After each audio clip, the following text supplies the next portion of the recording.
You know, sometimes you see specs leaked on a phone, or you see some photos that are leaked about upcoming phones, and you build an idea in your head of what that phone will be like. And sometimes that idea is wrong. So these are the Galaxy Note 10 Plus and the regular Galaxy Note 10.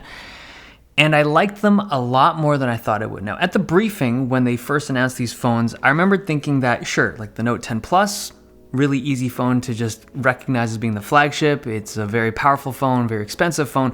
But the Note 10, the regular Note 10, felt just underwhelming. It was a smaller phone, 1080p screen, a lot of features that were missing from the big boy version.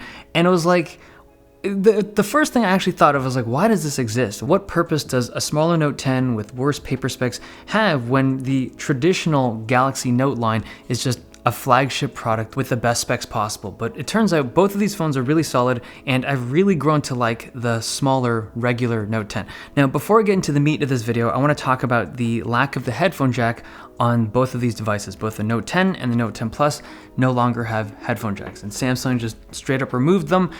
And it sucks. I think they're going to get a lot of backlash from Note fans and from Samsung users. I really hate that it's gone, but it's just how it's played out. Now, I don't think Samsung just copied Apple for the sake of copying. I think they did just follow in Apple's footsteps, but the reason why they did it, the reason why I think they've removed the headphone jack at this point in time specifically, is because they're now in the position to actually profit from removing the headphone jack. They've done the math, right? Clearly people aren't buying Samsung's phones just because of the existence of the headphone jack, right? So they've turned to the dark side. It's time to dump the jack and to sell you, alongside with their phone, a pair of wireless headphones. And I think at this point in time, the only companies left on the market that are still making phones with headphone jacks are companies that just do not have a pair of popular wireless headphones to sell alongside with their phones. Because everyone else, like Apple, Google, OnePlus, and now Samsung, will all gladly sell you a pair of wireless headphones to go with your headphone jackless phones. It's gone. I hate that it's gone, but that's just what we have. Okay, back to the actual phone. So the design of this phone, I like the way that these things look way more in real life than they did in photos. A note on the colors, the Aura Glow, like the kind of shimmery silver color that they have, it looks really extra in videos and stuff like that. It's got this rainbow sheen to it.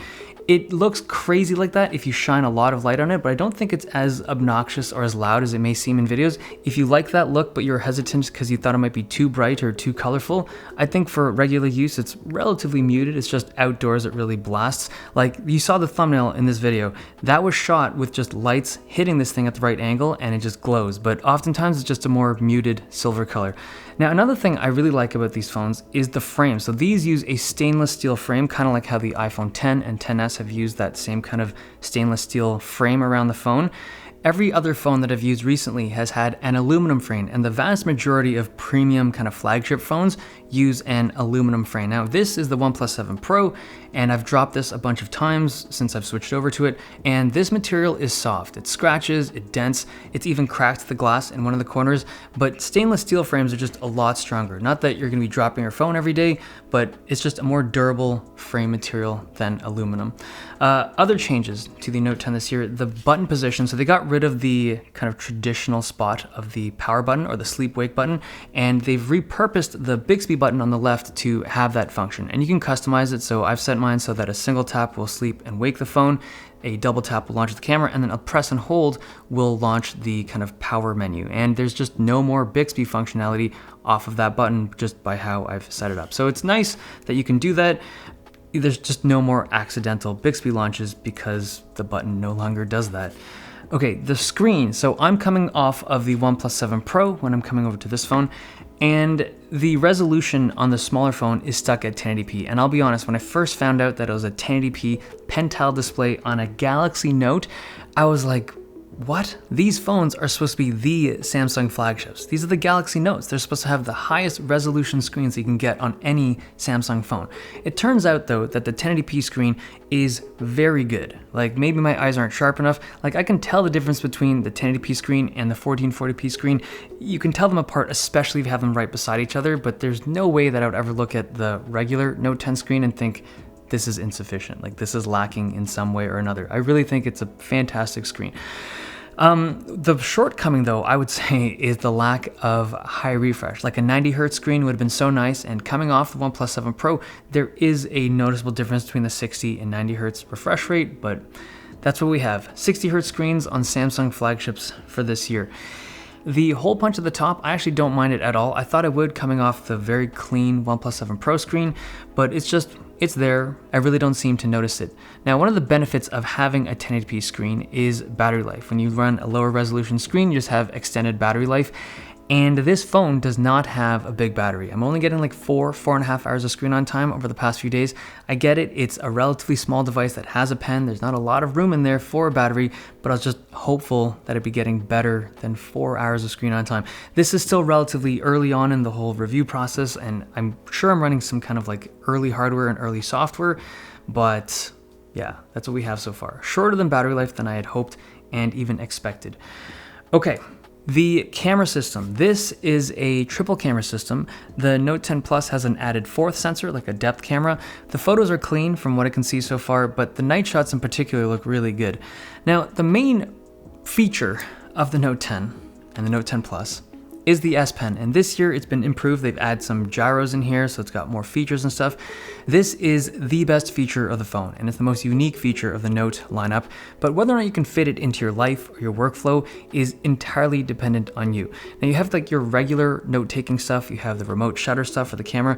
They also have gesture controls, which honestly feel a little gimmicky to me. I don't ever see myself using the gestures to navigate around instead of just swiping or tapping on the screen. They also have an SDK, which I honestly think is just super ambitious for Samsung to think that some developer is going to make a niche app have niche controls for those like few people that have this particular S Pen to navigate in their apps. Like, I don't know. I don't think that's going to happen anytime soon, but the pen is fantastic. Now, if you're someone who's been interested in the idea of a pen-based phone like the Notes in the past, but you've been turned off by its size, I think the regular Note 10 this year is like, you just got to take a look at it. When I picked this up for the first time, I realized why they made the smaller Note 10. The big boy Note 10 Plus, like we've seen this form factor for years, like the big phone with the pen, it suits a lot of people just fine, but I think a lot of people are turned off by its size. A lot of people are just intimidated by how big this phone is. Like, does it fit in your pocket? This is like, it's big. It's even bigger than the OnePlus 7 Pro, which is already a giant phone. This fits in most people's hands just a lot more comfortably, and I much prefer the ergonomics on the smaller Note 10 than the big one, despite its technical shortcomings. Now, the last thing I want to talk about is price, because you cannot talk about the most expensive Samsung flagship without a discussion about the price. These start at $950 for the small one and $1,100 for the Plus. And the presence and availability of the S10 and the Note 9 from last year really affect how I view these in terms of value. Obviously, if you just really want the latest and greatest Note, you're just gonna get one. I think the one that's special, the one that's most unique is the smaller one. Like the Note 10, even with its lowered specs, is something that just did not exist before. It just offers an experience that you can't get with any of the older phones. You have to spend the big money to get this small phone with the S Pen. Okay, hope you guys enjoyed this video. Thumbs if you liked it, subs if you loved it. See you guys next time.